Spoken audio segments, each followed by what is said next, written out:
What is up, guys? Welcome back to another video covering UFC 299 O'Malley versus Vera 2 fight week. Today, the fighters had their pre-fight press conference, and it was crazy. The energy in Miami is radiating around this fight week.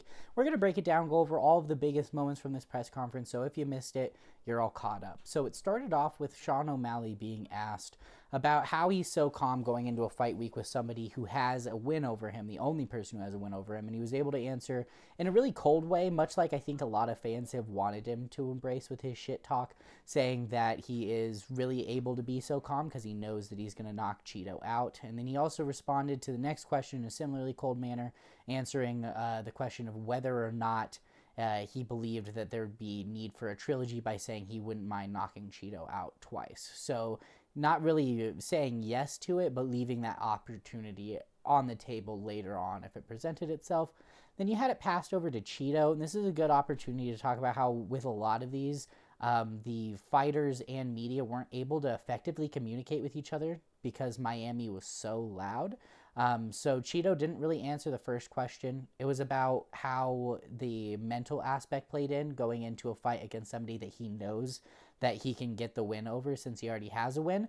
But he essentially just answered that he's locked in, tuning out all of the noise of people saying he didn't deserve this title shot and all of that stuff, and that he doesn't really feel the pressure of the week, and that he's just going to dig deep and get that gold, which really is the extent to which Cheeto contributed during this press conference. There wasn't any crazy shit talk towards him, towards O'Malley. He called him a pendejo during one of his Spanish sections, but that was really the furthest that it got. So we're not going to talk about Cheeto really outside of any comment Sean had about him after this point.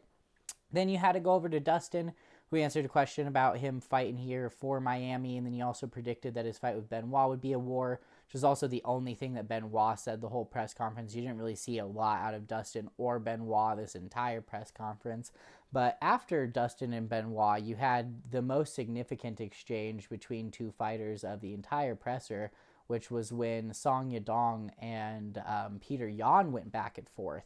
So a reporter asked Song Yadong about him wanting to show off his boxing, and then what he had to say was the following. I'm going to, instead of explaining it, just show you guys the clip, because the craziest thing that happened at any point of the press conference happened after this, so I'll just let you guys hear it now.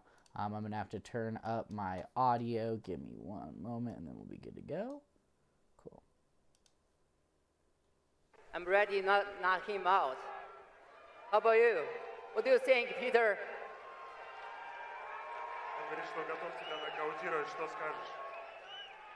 Hey guys, in Saturday, I show him who is best boxer.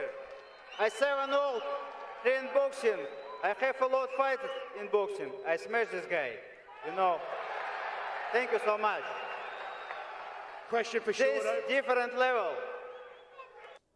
Now, you didn't see a whole lot out of either guy. There was one exchange between Song Yadong and Cheeto that we'll talk about later.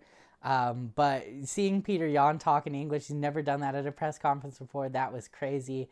I was even watching with a friend, and I told him that I thought that Peter Yan not being able to speak in English with how long he's been in the spotlight for him to not have any lines in English would be kind of disappointing. But he dropped one of the best lines of the press conference there, so that was pretty awesome to see. It went over to Sean O'Malley, and he dropped perhaps one of his best lines there. He talked about how Cheeto was going to get knocked out. He said that Peter Yan was one fight away from being in bare knuckle boxing, and then that Merab's nose is quicker than Joe Biden. So that was pretty funny. Then you had it passed over to MVP, and he got the crowd pumped up, said that their energy was great, and that he was going to bring that energy back to them on Saturday night, and said the UFC has a new MVP, which is super corny, but if that's the line he wanted to deliver, that's the line he wanted to deliver. He had to go over to Kevin Holland for a little bit, who was asked about the caliber of his opponents versus the people that MVP's fought.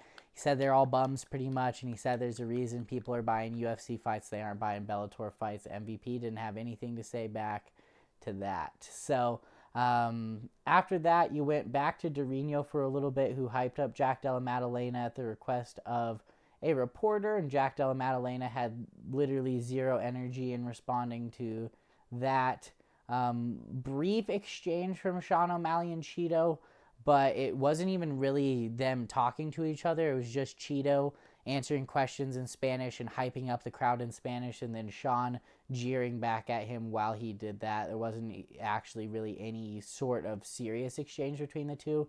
The only exchange that Cheeto had with anybody for the rest of the conference, and really the last significant moment of the press conference, was when a Chinese reporter had asked Song Yadong about his win over Cheeto Vera, and Song Yadong said that he hopes Cheeto Vera wins on Saturday and that he calls him out, to which Cheeto said that he needs to focus on his fight instead of focusing on Cheeto's fight, which is very true. So overall, this press conference was pretty high energy all throughout. There wasn't a ton of shit talk between any of the fighters, really. So they're not hyping their matches up in that capacity. The only tension in any of these face-offs really was in that one between Suga and Marlon Vera. So overall, this press conference was pretty interesting. If you haven't given it a watch yet, I highly recommend you do. I'll link it in the description down below, but let me know, what did you think of the press conference? Is there any fights that you're looking forward to now more after the press conference? I gotta say, I'm even more hyped for that Peter Yan Song Yadong matchup now that we have English Peter Yan. But let me know your thoughts down in the comments below, and have a wonderful rest of your day, guys.